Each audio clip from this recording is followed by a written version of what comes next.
June 10th, 1944. Just 4 days after D-Day. The hedgerows of Normandy glistened with morning dew and the smell of cordite. German Oberleutnant Karl Weiss of the Panzer Lehr Division leaned against the blackened hull of his Tiger Boisse, cigarette trembling slightly in his fingers. Through the mist, he could hear it, the distant rumble of American Shermans grinding toward the village of Saint-Lô. Shermans, he scoffed to his crew. They burn before they even see us. His gunner, Feldwebel Kruger, chuckled. A matchbox with a motor, Herr Oberleutnant. Let them come.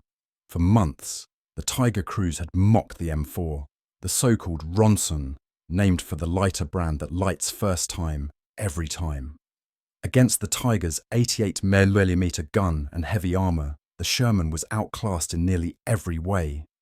Thinner armour, smaller gun, slower traverse. But that morning, in the tight labyrinth of Norman bocage, the war was about to change. The Americans were adapting, fast. As the sun climbed higher, the 2nd Armoured Division rolled forward. Captain Joseph Red Harkins sat in his Sherman, Widowmaker, engine idling, radio crackling with the chaos of scattered reports. They had lost 3 tanks yesterday, ambushed by Tigers waiting behind hedgerows, invisible until the first shell struck. But today was different. Welded to the front of his tank was a set of jagged steel prongs, improvised from scrap iron cut from beach obstacles. They called it the Rhino. It could rip straight through the thick earthen walls that had sheltered German guns for weeks. "All right, boys," Harkins growled over the intercom. "No more bottlenecks. We make our own road today." He gunned the engine. The Rhino's blades bit deep into the hedge, roots snapping, soil flying. The tank broke through the green wall like a bull through a fence. The crew braced, expecting fire. Instead, they saw German infantry scrambling, shocked to see a Sherman appear where no tank should. The gun roared. A 75mm shell smashed into a half-track. The battle for the bocage had entered a new phase, one the Germans never expected. Weiss's Tiger turned its turret slowly toward the sound of crashing hedges and diesel thunder. For the first time in months, he felt something he hadn't before: unease. The hedgerows of Normandy were not simple bushes. They were living fortresses, centuries-old earthen embankments topped with dense shrubs, roots like iron, and gaps no wider than a wagon. For weeks, these green walls had favoured the defenders. German tanks waited in ambush behind them, invisible until the moment of fire. But on June 11th, 1944, near the village of Saint-Fromont, the balance shifted. Captain Harkins' Widowmaker burst through another hedgerow, the Rhino blades shredding roots and branches. He could feel the entire tank shudder, his headset filled with static, and shouted directions from the platoon leader. Behind him, other Shermans followed in a staggered column, their engines blending into a steady metallic roar.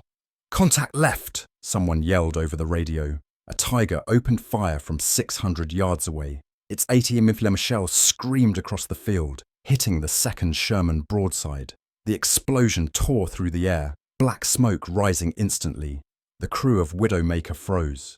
"Driver, pivot right," Harkins barked. "Gun, smoke out that ridge." A white plume billowed across the field. Hidden again, Harkins manoeuvred through another hedgerow gap, flanking the Tiger's position. This was the new American tactic: fire and displace, using artillery spotting and coordinated advances through the bocage rather than frontal charges.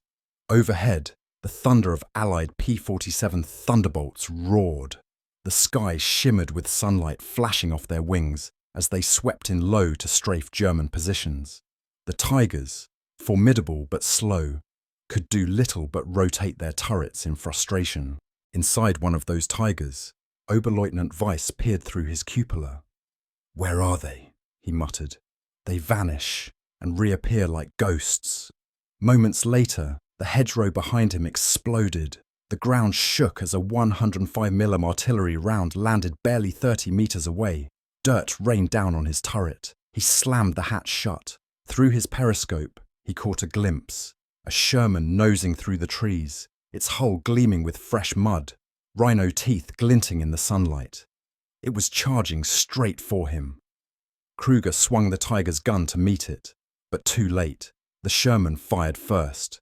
A 76mm armor-piercing shell slammed into the Tiger's side plate, right below the turret ring, a rare weak point.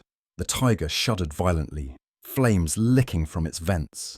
Weiss shouted for his crew to bail. The hatch burst open, men tumbled out, uniforms singed. Behind them, the Tiger's ammunition cooked off, a thunderclap of fire and smoke that echoed through the hedgerows. Harkin's gunner, Sergeant Lee, stared at the burning wreck. "That's one cat down," he said, his voice trembling. Harkins exhaled, sweat streaking the dust on his face. "Don't count 'em," he muttered. "Just keep moving." By noon, the 2nd Armoured Division had advanced 3 miles. A miracle in Normandy terms. The new tactics worked. Coordination between tanks, artillery, and engineers. Every hedgerow became a line breached. Every Tiger destroyed a symbol that even inferior machines could triumph through adaptation and will. That evening, Weiss and a handful of survivors sat by the roadside, dazed, watching American convoys roll past. The tanks they had once mocked as matchboxes now roared confidently through the countryside. He turned to Kruger and whispered in disbelief, "They were supposed to burn, not us." And the laughter that once filled the panzer crews was gone, replaced by the crackle of distant fire and the faint mechanical heartbeat of hundreds of Shermans advancing through the fields of France. June 20th, 1944, Saint-Lô, Normandy. Rain turned the fields into rivers of mud. The hedgerows steamed in the humidity, thick with the smell of burnt oil and decaying foliage. For the Americans of the 2nd Armoured Division, the fight was no longer about gaining ground. It was survival in a green maze that swallowed men and machines alike. Captain Harkin's Sherman crawled up a narrow lane bordered by chest-high hedges. Every few yards, the crew halted to listen, ears straining for the metallic cough of an 88mm gun, or the crunch of tank tracks hidden beyond the foliage. "Feels too quiet," murmured Sergeant Lee, peering through his periscope. "I don't like quiet." Harkins was about to reply when the ground ahead erupted. A Tiger fired from concealment, the first shot ripping open the lead Sherman in the column.